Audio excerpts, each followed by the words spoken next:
আসসালামু আলাইকুম রহমতুল্লাহ বারকাতুহু।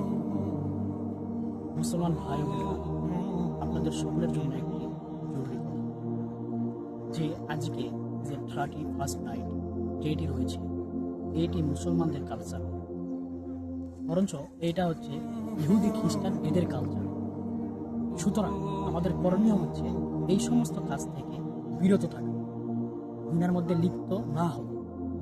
কেননা হাদিস শরীফের মধ্যে নবী করিম সাল্লাল্লাহু আলাইহি ওয়াসাল্লাম বলেছেন, মান তাশাব্বাহা বিকওমিন ফাহুয়া মিনহুম।